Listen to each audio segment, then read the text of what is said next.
नमस्कार, मैं हूं अंकुर और आप देख रहे हैं सत्यहिंदी.com। सत्य हिंदी की एंड्रॉयड ऐप डाउनलोड करने के लिए डिस्क्रिप्शन में जाइए, वहां पे आपको एक लिंक मिलेगा जहां से आप ऐप डाउनलोड कर सकते हैं। अब एक नजर डाल लेते हैं अब तक की खबरों पर। कोरोना की वैक्सीन का बेसब्री से इंतजार कर रहे लोगों के लिए बहुत बड़ी खुशखबरी है। केंद्रीय स्वास्थ्य मंत्री डॉक्टर हर्षवर्धन ने शनिवार को ऐलान किया है कि कोरोना की वैक्सीन देश भर में सभी लोगों के लिए मुफ्त होगी। दूसरी ओर कोरोना वायरस से लड़ने के लिए ऑक्सफोर्ड की वैक्सीन को मंजूरी मिलने के बाद सरकार ड्राई रन में जुटी हुई है। देश के सभी राज्यों और केंद्र शासित प्रदेशों में ड्राई रन किया जा रहा है। केंद्र सरकार की ओर से सभी से कहा गया है कि वे अपनी राजधानी में कम से कम 3 जगहों पर प्रक्रिया को करें। कुछ राज्य राजधानी से बाहर के जिलों में भी इसे कर रहे हैं। केंद्रीय स्वास्थ्य मंत्री डॉक्टर हर्षवर्धन ने कहा कि पहले फेज में 3 करोड़ लोगों को वैक्सीन फ्री में दी जाएगी। डॉक्टर हर्षवर्धन ने कहा कि इनमें 1 करोड़ स्वास्थ्य कर्मी और 2 करोड़ फ्रंटलाइन वर्कर शामिल हैं। बाकी प्राथमिकता सूची में शामिल 27 करोड़ लोगों को जुलाई तक कैसे वैक्सीन दी जाएगी, इस बारे में फैसला किया जा रहा है। नई दिल्ली में ड्राई रन अभियान की प्रगति समीक्षा के दौरान केंद्रीय स्वास्थ्य मंत्री ने कहा कि वैक्सीन की सुरक्षा के बारे में कोई अफवाह नहीं होनी चाहिए। सब कुछ विस्तार से जांचा गया है। जब पोलियो वैक्सीन अभियान शुरू हुआ तब भी कई तरह की अफवाहें फैली थीं, लेकिन एक बार जब ये धरातल पर उतर गया तो सभी लोग उसकी सुरक्षा के प्रति आश्वस्त दिखे थे। कृषि कानून के खिलाफ गाजियाबाद में दिल्ली बॉर्डर पर किसानों के धरने में शामिल एक 75 साल के बुजुर्ग किसान ने फांसी लगाकर आत्महत्या कर ली है। उत्तराखंड के बिलासपुर के रहने वाले कश्मीर सिंह ने शौचालय में फांसी लगा ली। इसके साथ ही उनके सुसाइड नोट में लिखा है कि उनका अंतिम संस्कार यहीं होना चाहिए। बुजुर्ग किसान का बेटा और पोता भी आंदोलन में ही सेवा कर रहे हैं। बता दें, कल भी एक किसान की ठंड लगने से गाजीपुर बॉर्डर पर मौत हो गई थी। भारतीय किसान यूनियन के नेता राकेश टिकैत ने किसान द्वारा आत्महत्या किए जाने पर दुख जाहिर किया है।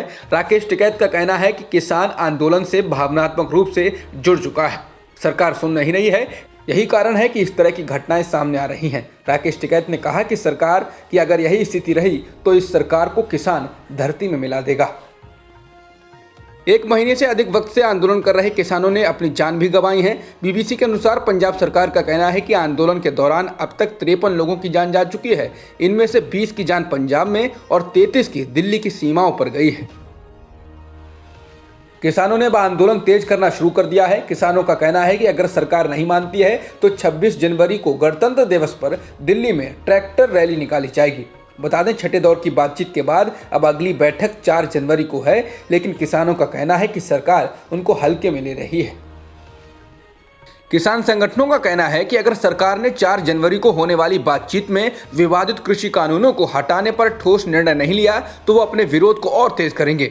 1 जनवरी को पत्रकारों से बात करते हुए संयुक्त किसान मोर्चा के नेताओं ने हरियाणा में मॉल और पेट्रोल पंप बंद करवाने की चेतावनी दी। उन्होंने कहा कि अगर उनकी मांगें नहीं मानी गई तो किसान कुंडली मानेसर हाईवे पर ट्रैक्टर मार्च करेंगे और उसके बाद जयपुर से दिल्ली की ओर कूच करेंगे। पिछले 37 दिनों से दिल्ली की सीमा पर डटे हुए किसान पीछे हटने के मूड में नहीं हैं। भारतीय किसान यूनियन टिकैत संगठन के जनरल सेक्रेटरी युद्धवीर सिंह ने कहा है कि सरकार किसानों के प्रदर्शन को हल्के में ले रही है। शाहीन बाग में वे प्रदर्शनकारियों को हटाने में कामयाब हो गए थे तो उन्हें लगता है कि वे हमारे साथ भी ऐसा ही कर सकते हैं, लेकिन ऐसा नहीं होगा। उन्होंने कहा कि अगर सरकार 4 जनवरी तक कोई फैसला नहीं लेती है तो किसानों को फैसला लेना होगा। स्थानीय निकाय चुनाव में बेहद खराब प्रदर्शन से परेशान खट्टर सरकार की मुश्किलें अब किसानों के नए ऐलान के कारण और बढ़ने वाली हैं। हरियाणा के जींद जिले की 10 खाप पंचायतों ने ऐलान किया है कि वे बीजेपी जेजेपी के नेताओं को बांगड़ इलाके में घुसने नहीं देंगे। शुक्रवार को खटकर कला में हुई खाप पंचायत में खाप के नेताओं ने इसकी घोषणा की है।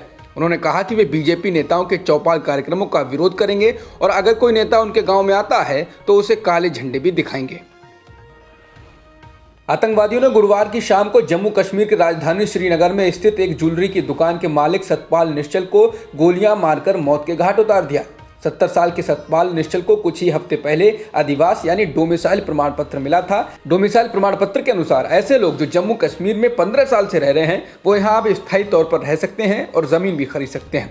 सतपाल निश्चल को आतंकियों ने सरायबाला में स्थित उनकी दुकान में गोलियां मारी। आतंकी संगठन द रेसिस्टेंट फ्रंट ने इस हमले की जिम्मेदारी ली है और कहा है कि ऐसे बाहरी लोग जिन्हें डोमिसाइल का सर्टिफिकेट मिला है वे सभी आरएसएस के एजेंट हैं। राष्ट्रीय स्वयंसेवक संघ के प्रमुख मोहन भागवत ने कहा है कि अगर कोई व्यक्ति हिंदू है तो वह अपने आप ही देशभक्त होगा, क्योंकि ये उसका बुनियादी चरित्र और प्रकृति है। संघ प्रमुख ने कहा कि हिंदू सोया हो सकता है जिसे जगाना होगा, लेकिन कोई हिंदू भारत विरोधी नहीं हो सकता है।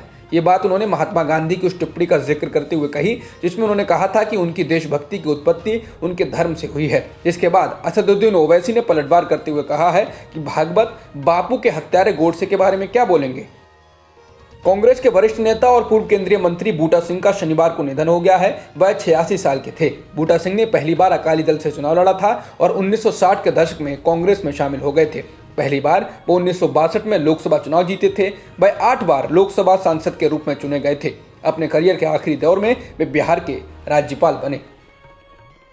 अभिनेत्री कंगना रनौत के फ्लैटों में अनधिकृत निर्माण कार्य को गिराने से मुंबई नगर निगम को रोकने की उनकी याचिका को खारिज करते हुए यहां एक दीवानी अदालत ने टिप्पणी की है कि रनौत ने अपने 3 फ्लैटों को मिलाते समय स्वीकृत योजना का उल्लंघन किया है। न्यायाधीश LS चौहान ने आदेश में कहा कि रनौत ने शहर के खार इलाके में 16 मंजिला इमारत की 5वीं मंजिल पर अपने 3 फ्लैटों को मिला लिया था और ऐसा करते हुए संक एरिया, डक्ट एरिया और आम रास्ते को कवर कर दिया। अदालत ने कहा यह स्वीकृत योजना का गंभीर उल्लंघन है जिसके लिए सक्षम प्राधिकार की मंजूरी जरूरी है। भारत में एक दिन में 19,000 से अधिक कोरोना संक्रमण के मामले दर्ज किए गए हैं और 224 लोगों की मौत भी हुई है, जिसके साथ ही देश भर में कुल संक्रमितों का आंकड़ा 1,03,05,000 के पार हो गया है और मृतकों की संख्या 1,49,000 से ज्यादा हो चुकी है। फिलहाल एक्टिव मामले 2,50,000 के पार हैं। नेपाल में पीएम केपी शर्मा ओली द्वारा संसद भंग करने के फैसले के खिलाफ सभी राजनीतिक पार्टियों के संयुक्त विरोध प्रदर्शन की योजना अब रद्द कर दी गई है। दरअसल पूर्व प्रधानमंत्री पुष्प कमल दहल प्रचंड और माधव नेपाल की अगुवाई वाले गुट के प्रस्ताव को नेपाली कांग्रेस ने खारिज कर दिया है। दहल नेपाल गुट ने गुरुवार एक संयुक्त विरोध का ऐलान करने की योजना बनाई थी जिसमें नेपाली कांग्रेस के अलावा जनता समाजवादी पार्टी शामिल थी, लेकिन कांग्रेस पार्टी की ओर से कोई आश्वासन नहीं मिलने के चलते इन्हें इस प्लान को ठंडे बस्ते में डालना पड़ा है। बता दें सभी राजनीतिक दल अलग अलग संसद भंग करने के फैसले के खिलाफ प्रदर्शन कर चुके हैं।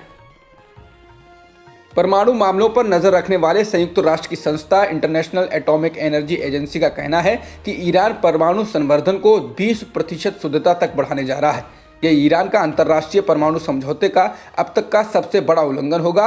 परमाणु बम बनाने के लिए यूरेनियम को 90% तक शुद्ध करना होता है, लेकिन साल 2015 में हुए परमाणु समझौते के तहत ईरान सिर्फ 4% शुद्धता तक ही यूरेनियम को संवर्धित कर सकता है। अब तक की खबरों में इतना ही। बाकी खबरों के लिए बने रहिए सत्यहिंदी.com के साथ। सत्य हिंदी का ऐप डाउनलोड करें गूगल प्ले स्टोर पर।